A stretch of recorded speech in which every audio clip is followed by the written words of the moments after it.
भगवान व्यास मुनि का नाम आपने सुना ही होगा, जो महाभारत के साथ साथ 18 पुराणों के रचयिता हैं, जो भगवान श्री विष्णु के अंशावतार हैं। उन्हें भूत, भविष्य और वर्तमान को जानने की दिव्य दृष्टि प्राप्त थी। इसके साथ साथ वे कीड़े मकोड़े, पशु पक्षी, सभी जीवों की भाषा को समझते थे। एक बार की बात है, भगवान व्यास जी कहीं जा रहे थे तो रास्ते में उन्होंने एक कीड़ा बहुत तेजी से भागते हुए देखा। तो व्यास मुनि ने उस कीड़े की भाषा में उससे पूछा, क्यों भाई कीड़े, तुम इतनी तेजी से क्यों भागे जा रहे हो? तुम पर आखिर क्या विपत्ति आने वाली है? तो कीड़ा कहने लगा, हे मुनीश्वर, मैं इसलिए भाग रहा हूँ, एक बहुत बड़ी बैलगाड़ी इधर ही आ रही है, कहीं वो मुझे कुचल ना दे, इसीलिए मैं अपने प्राण बचाने का प्रयास कर रहा हूँ। तब व्यास मुनि कहने लगे, हे भाई कीड़े, तुम तो त्रय योनि में पड़े हो, तुम्हारे लिए तो मर जाना ही सौभाग्य है।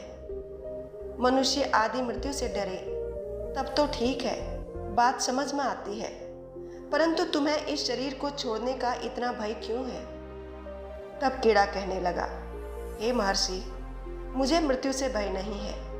मैं तो यह सोचकर भयभीत हूँ कि मुझसे भी अधिक अधम कोटि की योनियां हैं, मैं कहीं मरकर उन योनियों में न चला जाऊं। तब व्यास जी ने कहा, हे कीट, तुम भय ना करो, मैं जब तक तुम्हें मनुष्य योनि में न पहुंचा दूं, तब तक तुम्हारा जन्म जितनी भी योनियों में होगा, उन योनियों से छुटकारा दिलाता रहूंगा।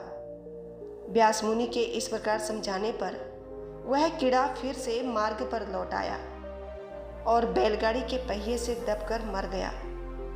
मरने के बाद उसे कौवा की योनि में जन्म मिला। कौवा के बाद उसे सियार योनि में जन्म मिला।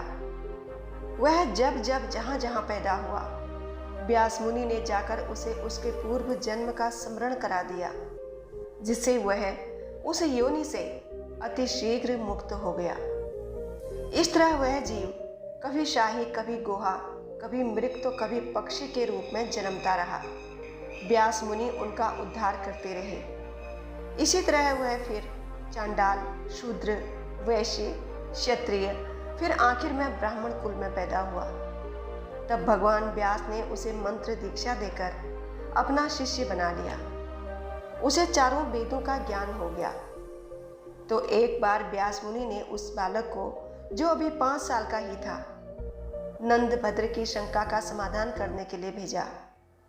नंदभद्र को यह शंका थी कि पापी मनुष्य सुखी क्यों देखे जाते हैं।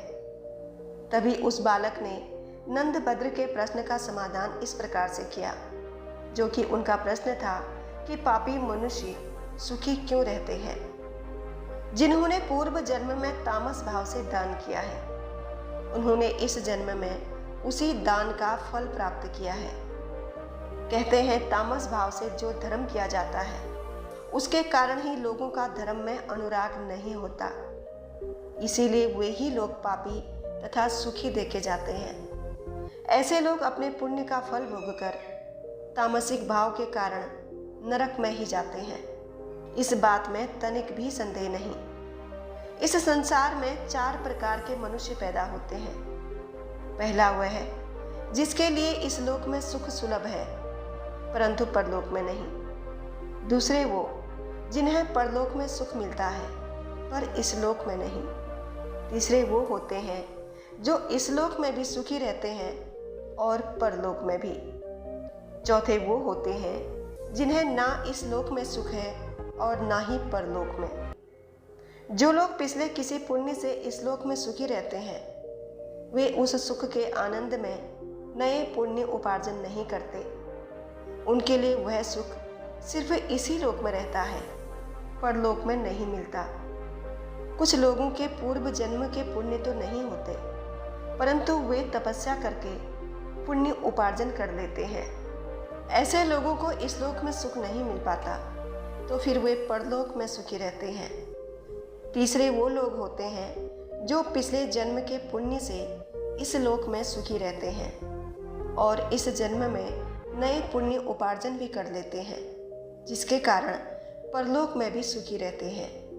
ऐसे मनुष्य तो बहुत कम लोग होते हैं जो इस लोक में भी और परलोक में भी सुखी रहें। चौथे वे लोग होते हैं जिनका पिछला भी कोई पुण्य नहीं है और आगे भी कोई पुण्य उपार्जन नहीं करते, इसीलिए वे लोग यहाँ भी दुखी रहते हैं और परलोक में भी दुखी रहते हैं। इस तरह इस बालक ने नंदभद्र के प्रश्न का समाधान कर दिया। वही बालक अगले जन्म में कुसारु और मित्रा का पुत्र हुआ, जो महर्षि मैत्री के नाम से प्रसिद्ध हुए। दोस्तों, अगर आपको ये वीडियो पसंद आती है तो हमें कमेंट्स बॉक्स में ज़रूर बताएं और हमारे साथ जुड़ने के लिए चैनल को सब्सक्राइब करके बेल आइकन ज़रूर हिट कर लें। मिलते हैं किसी और कहानी के साथ, तब तक अपना बहुत ख्याल रखें।